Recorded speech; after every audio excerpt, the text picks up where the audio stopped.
সুপ্রিয় মাছ চাষি ও উদ্যোক্তা ভাইয়েরা আসসালামু আলাইকুম। আশা করছি আপনারা সকলেই ভালো আছেন, সুস্থ আছেন। আমাদের চ্যানেলের আরও একটি নতুন ভিডিওতে আপনাদেরকে স্বাগতম জানাচ্ছি। তো প্রিয় চাষি ভাইরা, আজকে কিন্তু আমরা আমাদের প্রজেক্টে এসেছি এবং এখানে কিন্তু জাল টেনে মাছ ধরা হচ্ছে। এক চাষি ভাই কিন্তু অনলাইনে ভিডিও দেখে আমাদের মাছগুলো অর্ডার করেছিলেন, সেই তার কথা মতো আমরা আমাদের ফার্ম থেকে সেই মাছগুলো এখন ধরেছি।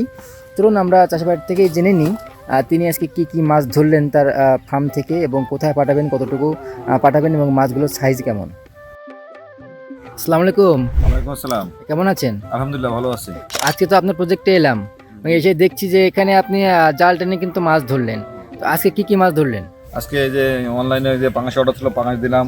আর গ্লাস কাপ দানির অর্ডার ছিল, একটা বড় গ্লাস কাপ অর্ডার ছিল, এগুলো সব তুললাম আজকে। এটা থাই পাঙাশ নাকি বলি পাঙাশ? থাই পাঙাশ। থাই পাঙাশ। থাই পাঙাশ আছে, যেটা চাবেন সেটাই আছে আমাদের। আচ্ছা, কেমন সাইজ মাছগুলোর? মাছটা এটা আজকে দিছিল কেজিতে 3.5-4 ইঞ্চি। আচ্ছা, আপনি তো বললেন যে অনলাইনে অর্ডার করেছিল চাষি ভাইতে, তিনি কি এসেছেন মাছগুলো না নিতে? না, তিনি আসেন, তিনি আমাদের ভিডিও দেখে অর্ডার করেছেন। এই যে হিমায়তপুরের থেকে মাছটা হিমায়তপুরে পাঠাবো। হিমায়তপুরে পাঠাবেন। আচ্ছা, কতটুকু অর্ডার করেছে? উনি হলো 3000 পাঙাশ অর্ডার করেছে, আর হলো 2 কেজি ব্ল্যাক কাপ, আর 3 কেজি জাপানি মাছ। আচ্ছা, এই মাছগুলো আপনি কিসের মাধ্যমে পাঠাবেন? অক্সিজেন ব্যাগের মাধ্যমে গাড়িতে করে পাঠাই। আচ্ছা, অল্প পরিমাণ মাছ যেহেতু, এবং বেশি পরিমাণ নেয় তাহলে? আমরা পিকআপে করে পাঠাই দিই মাছ। আচ্ছা, আজকে তো পাঙাশ দিলেন বা এমনি সাদা মাছ দিলেন কিছু, তো এছাড়া আর কি মাছ আছে আপনার কাছে? আমার কাছে এছাড়া আপনার হলো বিলাক কাপ আছে, চিতল আছে, যেই মাছই নেবেন আর কি, সব ধরনের মাছই আমাদের কাছে পাবেন। যে মাছে অর্ডার করবে সেই মাছই পাবেন। আমাদের নিজস্ব পুকুরের মাছ, সব হ্যাঁ, নিজেরাই আপনি নিজেরাই তৈরি করছেন তাই তো? তৈরি করি, নিজেরাই বিক্রি করি। আমাদের হ্যাচারিতে রেখে আমরা হাউস খাওয়াই মাছ বাইরে পাঠাই দিই। আচ্ছা, এখন কি যে মাছটা এখন ধরলেন আপনি, এগুলো কি ঝর্ণা খাইয়ে পাঠাবেন? হ্যাঁ, এগুলো সব এখন হাউসে দিয়েছে, ঝর্ণা চলবে সারা রাত, চলে কালকে মাছটা যাবে যাই।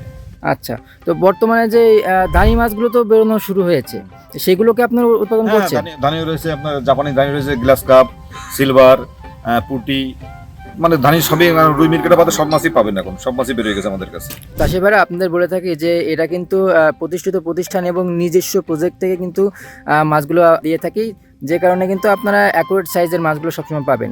তো আমরা জানি যে মাছগুলো আপনি ধরে তারপরে গ্রেডিং করেন, তো গ্রেডিং করার সুবিধাটা কি? গ্রেডিং করলে মাছটা যদি গ্রেড করে দেওয়া হয়, যে চাষি ভাই নেবে, ওই মাছটা দ্রুত বড় হবে, মাছটা ভালো যাবে। হ্যাঁ, মাছটা এক সাইজ থাকবে, প্রত্যেকটা মাছ সমান খাবার পাবে। আর যদি মাছ ছোট বড় থাকে, তাহলে বড় মাছটা আগে খাবে, ছোট মাছটা পারবে না, ছোট মাছটা ক্যাডে থাকবে। মাছটা গ্রেডিং করলে চাষি ভাইদের জন্য লাভ। আচ্ছা, তো এই পাঙাশ মাছ কি ধরনের খাবার খায়? পাঙাশ মাছের ফিট খাবার খাবে আপনার হলো, আবার যদি মনে করেন খোল দিয়ে ভুসি টুসি দিয়ে মাখাই দেন তাও খাবে। আচ্ছা, এই তলা ভাঙা যে বিষয়টা আছে সেটা কিভাবে করবে? যদি তলা ভাঙায়, আপনার যদি রড, যদি কারো বাসায় রড থাকে, রড দিয়ে, যদি না হরা থাকে, হরা দিয়ে তলা ভাঙাই দিলে, পাঙাশের পুকুরে গ্যাসটা উঠে দিলে মাছটা দ্রুত খাবার করে এবং মাছটা দ্রুত বাড়ে। পাঙাশের পুকুরে এমন গ্যাসটা সবসময় কম রাখতে হয়। তো অসংখ্য ধন্যবাদ আমাদের সময় দেওয়ার জন্য। তো চাষি ভাইরা, আপনাদের বলে থাকি যে আপনারা যদি এখানে মাছের পোনা অর্ডার দেন, সেক্ষেত্রে অ্যাকুরেট সাইজের এবং অ্যাকুরেট মাছটা কিন্তু আপনারা পাবেন, এবং আপনারা এখানে এসে দেখে শুনেও কিন্তু মাছের পোনাগুলো সংগ্রহ করতে পারেন। তো আজকে আমরা এখানে বিদায় নিচ্ছি, আবার দেখা হবে নতুন কোনো মাছের ভিডিওতে। সে পর্যন্ত সকলে ভালো থাকবেন, সুস্থ থাকবেন। আল্লাহ হাফেজ।